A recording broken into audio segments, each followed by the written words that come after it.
Jimbo's Garage. Good afternoon, everyone. Welcome back to Jimbo's Garage. Well, we're in the middle of the shop transformation too. If you recall the last video, the first video I did regarding this was putting some wheels on the brake press. And that was the first step of lots of things to do here in this transformation shop number 2.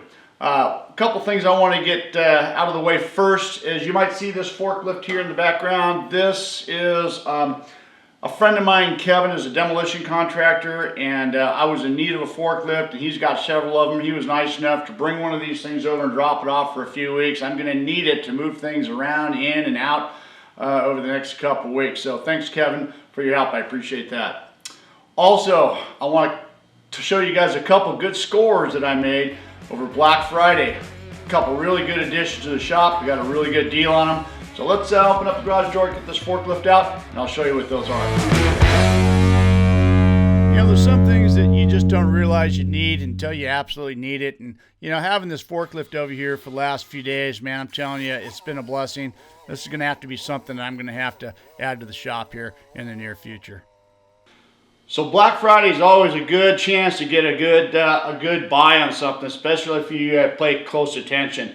Now, this is something that I added to the shop here. This is a toolbox top that matches the toolbox that I have over here.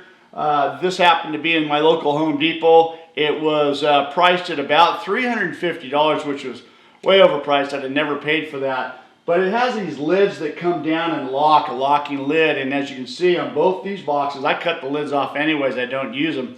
Well, this lid had a dent in it. So right at the very end of the sale, they had marked this box down 50%, and then I got an additional $50 off of this box for the damaged product. So I ended up getting this box top right here for about $125. That's a really good buy in my opinion. You know, I waited a long time. This particular box, I've measured, and I wanted this box in this location. This is a rolling toolbox. It's 24.5 inches deep, 46.5 inches long, and about 34 inches tall. It's perfect for where it needs to be right here. I have a lot of storage in here. I happen to have this small little Harbor Freight box that's been in here, and it's never enough room. It was never big enough to do what I needed to do. So I've got a good use for this, and you'll see that later on.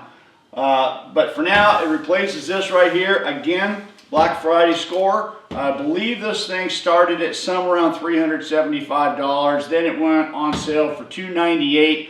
This one here, I also got a $50 discount on this one because it had a couple of damaged areas, one on the back corner and a couple in the front, that did not affect the performance or the ability of any of these drawers to not function properly. Everything works perfectly.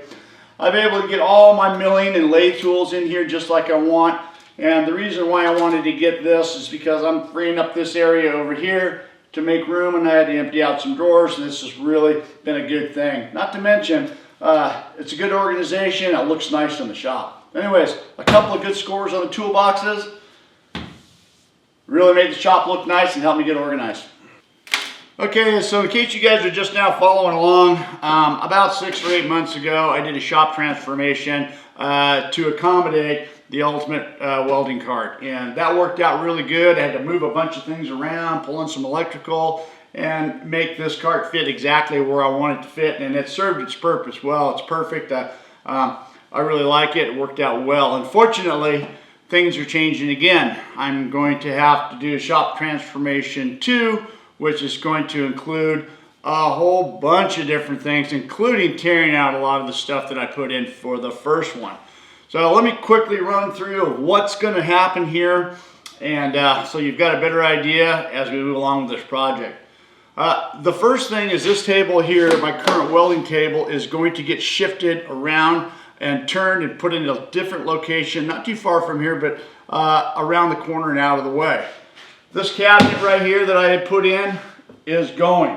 I need to, it worked out well. I like the countertop that I had here, but unfortunately for me, what's coming in here and how I have to move things around, this has got to go. So this will be gone. I'm going to take all of these tools right here and move them over onto my workbench over there temporarily. This table right here is something that I've had since I was 16 years old. I started out in the grocery business, and the old retired meat cutter had given me this table right here from the meat cutting center, and I took it and I've carried it with me since I was 16 years old. But I need to get rid of that, and I'm gonna give this to a good home. A few other things here are going to get relocated. The welding cart is now going to get moved over here. The brake and press is going to get moved over here. And the lathe table is going to get pushed up against this wall right here. All this electrical that I pulled in here is going to be abandoned, and I'm going to free up this whole big space right here for what's to come. So let's kind of get started and get the ball rolling. Well, first thing is first, I've been putting this off for as long as I possibly can, and now it is time to get things done, I'm not one for change, but this is it. It's happening. So the very first thing I needed to do is to clear off everything in the path of destruction, let's just say. So I got all my tools and everything moving out of the way, some of them on my workbench, some of them on the welding table right here, and just kind of putting everything where I need to get it out of the way. Just kind of rolling things out of the way. The drill press and the grinder are just attached to the top of this little bench here by some lag screws, so those things are easy enough to get out of the way.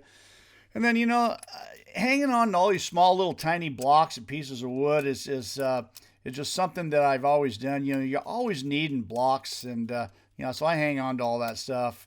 This is just a bunch of hydraulic jacks I used to jack a house up a while back, and I'm hung on to them. You can see I'm storing everything on an old welding cart, and I'm going to pile everything up on there, and I'm going to roll it around into the back somewhere, and I'll figure out where it all goes a little bit later.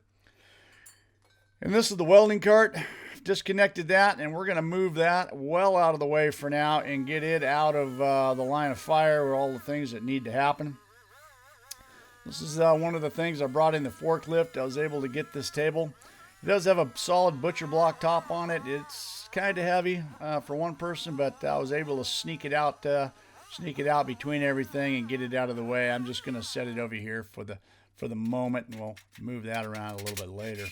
Now, this drawer cabinet was given to me by my buddy Kevin, who's also given me the rest of the cabinets in my shop, and I thank him very much for all of that. This worked out really well for me, but the drawers on this thing never really worked that well. It was kind of an old cabinet, so getting rid of it is going to break my heart, but you know what? It is probably all for the better. You can see this is a piece of hardwood that I had contact cemented to the top here, and I thought I would be able to just peel it off, but it didn't peel off. I had to get my skill saw out and cut my way through everything. Thought I might be able to save the desktop for something, but that's not going to work. Once I got everything disconnected and got it out of there, you just never know how you put things together. I had about 50 screws in this thing, and I guess it really wasn't going anywhere. I swapped out this electrical bar right here. The current one I had in there had 3 outlets that didn't work, and so this strip was fairly new, so I just switched it over, and now everything is working out really good there. And once I got everything cleared out of the space, it was just a matter of just cleaning things up and taking a look and seeing what it is it's starting to look like. And you can see how all the space is starting to free up. And I hate to see it happen, but it's something that had to get done. All right, so that's about all I have time for today. We made some good progress in clearing out and demoing and making room for the next step in the shop transformation too. So stay tuned and see what happens next. Thanks for watching. See you in a few days. See you next time on Jimbo's Garage.